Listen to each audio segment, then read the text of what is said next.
Les anti-héros. Un anti-héros est un personnage qui possède des caractéristiques qui sont à l'opposé des attributs traditionnels du héros. Contrairement à un héros classique qui est souvent courageux, moral ou altruiste, l'anti-héros peut être imparfait, avoir des défauts moraux, être égoïste ou encore désabusé. Dans cette vidéo, je vais vous expliquer comment les repérer dans les histoires en vous donnant des exemples précis. On essayera de comprendre pourquoi ce type de personnage est aimé du public et en fin de vidéo, je vous apprendrai à en créer un pour votre histoire. C'est parti, générique.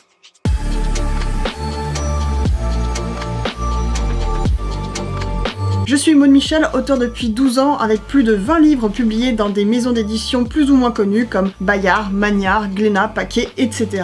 Et si vous aussi vous désirez envoyer votre histoire à un éditeur, je vous propose une formation entièrement gratuite permettant d'optimiser votre envoi avec plein d'astuces dedans pour trouver notamment les adresses des éditeurs, ce qui est pas toujours évident, mais je vous partage également tous les documents à envoyer, mes synopsis, mes lettres d'intention, les corps de mail que je fais, une fiche de présentation de votre histoire et même une liste de maisons d'édition avec dedans leur ligne éditoriale. C'est complètement gratuit et c'est dans la description juste en bas. Mais bref, revenons à nos moutons. On parlait de quoi au fait? Ah oui, des anti-héros. L'un des anti-héros qui me vient à l'esprit, et peut-être parce qu'il est actuellement à l'affiche au cinéma, c'est Napoléon. Mais je marche dans les pas d'Alexandre le Grand et de César. Napoléon est ce qu'on appelle un anti-héros. Pourquoi? Parce que Bonaparte, en tant qu'empereur et meneur militaire, exhibait des qualités héroïques indéniables. Sa brillante tactique militaire, sa détermination et même son charisme lui ont permis de conquérir une grande partie de l'Europe. Et ces caractéristiques positives vont évoquer souvent des traits traditionnellement associés aux héros, tels que le courage, la capacité à surmonter des défis monumentaux, voilà. Mais Napoléon est également enveloppé de controverses. Ses ambitions expansionnistes ont engendré d'immenses pertes humaines et des souffrances à l'échelle continentale. Et ces éléments négatifs mettent en évidence la sombre facette de sa personnalité et ne permettent pas de faire de lui un héros tout court.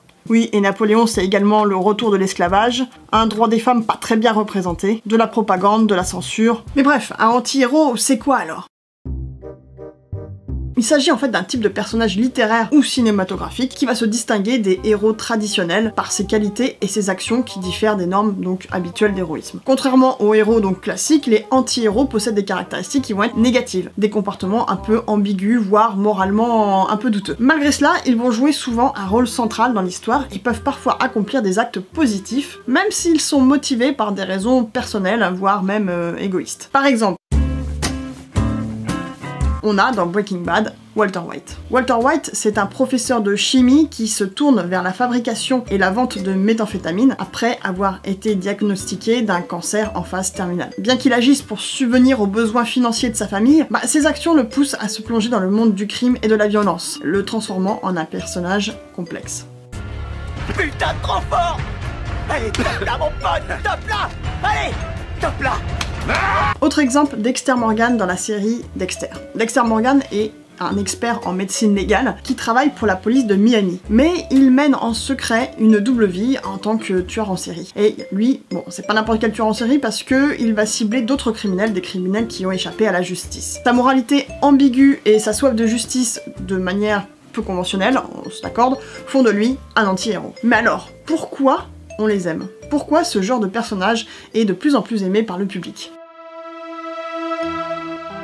L'attrait des anti-héros au sein de la littérature et de la culture populaire est en fait profondément enraciné dans la psychologie des lecteurs. Ça se passe là-dedans. Cette fascination découle de plusieurs facteurs interconnectés en fait, qui vont rendre ces personnages captivants et mémorable. Petit 1, la complexité psychologique. Les anti-héros représentent une gamme de traits humains, de vertus admirables aux faiblesses les plus sombres. Et en fait, cette complexité psychologique va refléter la réalité de la condition humaine, où chacun lutte avec ses propres contradictions. Les lecteurs trouvent cela réconfortant, car cela leur rappelle que personne n'est parfait, et que même les figures héroïques ont des failles. Deuxième point, l'identification et l'empathie. Les anti-héros sont souvent des personnages auxquels les lecteurs peuvent s'identifier, car ils traversent des conflits internes similaires à ceux que nous vivons dans la vie de tous les jours. Leur lutte morale et émotionnelle suscite en fait chez nous de l'empathie, et ça va amener au lecteur à ressentir une connexion profonde avec ce type de personnage. Cette identification permet au lecteur de se plonger davantage dans l'histoire et de la vivre de manière un peu plus personnelle. Troisième point, la narration nuancée. Les histoires mettant en scène des anti-héros offrent des récits plus nuancés et plus complexes. Contrairement aux histoires avec des héros traditionnels où le bon et les méchants sont souvent clairement définis, vous voyez un côté blanc, un côté noir,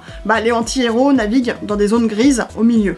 Et dernier point, c'est la satisfaction de la transformation. Lorsque les anti-héros évoluent au fil de l'histoire, passant de leur côté négatif à des comportements plus positifs, cela va créer une satisfaction narrative particulière. Les lecteurs sont encouragés à croire en la possibilité de changement et de rédemption de l'anti-héros. Ça va renforcer un peu l'espoir et l'optimisme dans des personnages comme par exemple Dexter Morgan ou alors Walter White qu'on a vu tout à l'heure. Mais alors, comment les créer ?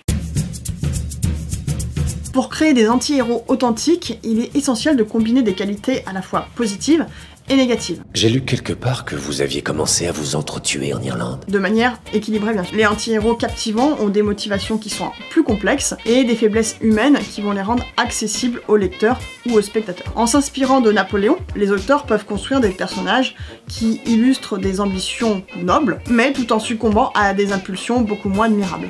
L'exploration de la dualité morale est un moyen puissant d'ajouter de la profondeur donc aux personnages anti-héros. Et c'est en montrant les conflits internes entre les qualités positives et négatives que les auteurs vont susciter de l'empathie et de la réflexion chez leurs lecteurs. La lutte constante entre le désir de faire le bien et les pulsions un petit peu moins nobles vont révéler une humanité un peu plus authentique que les vrais héros. On va créer ainsi des personnages un peu plus mémorables. Mais attention toutefois à ne pas créer des personnages qui deviennent trop détestables. C'est le grand piège. Merci à vous, n'oubliez pas que dans la description vous avez la formation gratuite sur comment optimiser votre envoi de manuscrits aux éditeurs avec plein de bonus à l'intérieur. Je vous dis à très bientôt pour une nouvelle vidéo. Si vous n'êtes pas abonné, n'hésitez pas à vous abonner à la chaîne, je poste une vidéo par semaine. Allez salut, ciao ciao.